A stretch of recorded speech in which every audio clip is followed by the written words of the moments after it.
Delivery ಏನೋ ಆಗೋಯ್ತು. ಊಟ ಅಂತ ನೆನೆಸ್ಕೊಂಡ್ರೆ ಭಯ ಆಗುತ್ತೆ. ಡಾಕ್ಟರ್ ಹೇಳ್ತಾರೆ, "ಪ್ರತಿಯೊಂದು ತಿನ್ನಿ, ಪಥ್ಯ ಬೇಡ" ಅಂತ. ಅಜ್ಜಿ ಮತ್ತು ಅಮ್ಮ ಹೇಳ್ತಾರೆ, "ಬರೀ ಪಥ್ಯದೂಟ." ಏನು ಮಾಡೋದು?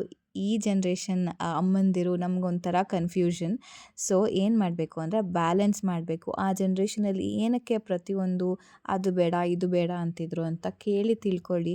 ಈ ಜನ್ರೇಷನಲ್ಲಿ ಡಾಕ್ಟರ್ ಏನಕ್ಕೆ ಹೇಳ್ತಾರೋ ಕೇಳಿ ತಿಳ್ಕೊಳ್ಳಿ. ಮೊದಲೇ ನಿಮ್ಮ ಅಜ್ಜಿ ಅಥವಾ ನಿಮ್ಮ ಕೇರ್ ಟೇಕರ್ ನಿಮ್ಮ ಅಮ್ಮನಿಗೆ ಹೇಳಿ, "ಅಮ್ಮ ಪಥ್ಯದೂಟ ತೀರಾ ಪಥ್ಯದೂಟ ಕೊಟ್ಟರೆ ಹಾಲು ಜನ್ರೇಟ್ ಆಗಲ್ಲ." ಆಗಿನ ಕಾಲದಲ್ಲಿ ಪ್ರತಿಯೊಂದೂ ಕೊಡೋದ್ರಲ್ಲೆಲ್ಲನೂ ತುಂಬ ಚೆನ್ನಾಗಿರ್ತಿತ್ತು, ಕ್ವಾಲಿಟಿ ಆಗಲಿ ಏನಾದರೂ.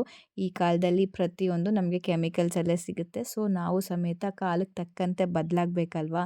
ಬಟ್ ನಿಮ್ಮ ಮಾತು ಸಮೇತ ಕೇಳ್ತೀವಿ, ಡಾಕ್ಟ್ರ್ ಹೇಳೋದು ಕೇಳ್ತೀವಿ ಅಂತ ನಮ್ಮ ಮೀಲಲ್ಲಿ ಪ್ರೋಟೀನು, ನ್ಯೂಟ್ರಿಷನ್ಸ್ ಇರೋ ಥರ ನೋಡ್ಕೋಬೇಕು. ಚಿಕನಲ್ಲಿ ಪ್ರೋಟೀನ್, ಎಗ್ಗಲ್ಲಿ ಪ್ರೋಟೀನ್ ಇರುತ್ತೆ. ಒಂದು 5 ದಿನ ಸ್ವಲ್ಪ ಸಪ್ಪೆ ಊಟ, ಹುಳಿ, ಖಾರ ಮತ್ತು ಉಪ್ಪು ಕಮ್ಮಿ ತಿನ್ನಿ. ಆಮೇಲೆ ಹೋಗ್ತಾ ಹೋಗ್ತಾ ಬಾಡಿಗೆ ಹೆಂಗೆ ಬೇಕೋ ಸ್ವಲ್ಪ ಸ್ವಲ್ಪ ಚೇಂಜಸ್ ಮಾಡ್ಕೊಳ್ಳಿ. ತರಕಾರಿನ ಇನ್ಕ್ಲೂಡ್ ಮಾಡಿ. ಕ್ಯಾರೆಟು, ಬೀನ್ಸು ಚೆನ್ನಾಗಿ ಬೇಯಿಸಿ ತಿನ್ನಿ. ದಲಿಯ ಆ್ಯಡ್ ಮಾಡಿ. ಸೊಪ್ಪಾಗಲಿ, ಸಬ್ಬಕ್ಕಿ ಸೊಪ್ಪು, ಆಮೇಲೆ ಬೇರೆ ಬೇರೆ ಸೊಪ್ಪುಗಳು ಬರುತ್ತೆ. ನಮ್ಮ ಅಜ್ಜಿ ಅಂತೂ ಊರಿಂದ ತುಂಬ ಥರ ಸೊಪ್ಪು ತಂದರು. ದೋಸೆಗೂ ಸೊಪ್ಪು ಹಾಕ್ಕೊಂಡು ತಿಂತಿದ್ದೆ. ಬೆಳ್ಳುಳ್ಳಿ ತಿನ್ನೋದ್ರಿಂದ ಆಗಲಿ ಮಿಲ್ಕ್ ಪ್ರೊಡಕ್ಷನ್ಸ್ ಜಾಸ್ತಿ ಆಗುತ್ತೆ. ನೋಡ್ಕೊಳ್ಳಿ, ಮಗುಗೆ ಏನು ತಿಂದರೆ ಮಗುಗೂ ಗ್ಯಾಸ್ ಆಗ್ತಿದೆ ಅಥವಾ ನಿಮ್ಮ ಬಾಡಿಗೆ ಹಿಂಸೆ ಆಗ್ತಿದೆ ಅನ್ನೋ ಥರ ನೋಡಿ ನಿಮ್ಮ ಫುಡ್ ಡಯಟ್ನ ಚೇಂಜ್ ಮಾಡ್ಕೊಳ್ಳಿ. So be very smart mother's.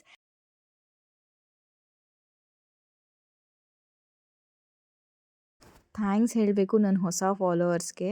ನಿಮ್ಮ ಒಂದು ಫಾಲೋ ನನಗೆ ನಿಜವಾಗ್ಲೂ ಎನರ್ಜಿ ಕೊಡುತ್ತೆ ಹೊಸ ವೀಡಿಯೋಸ್ ಮಾಡೋಕ್ಕೆ. ಹೀಗೆ ಸಪೋರ್ಟ್ ಮಾಡ್ತಾಯಿರಿ. Thank you so much.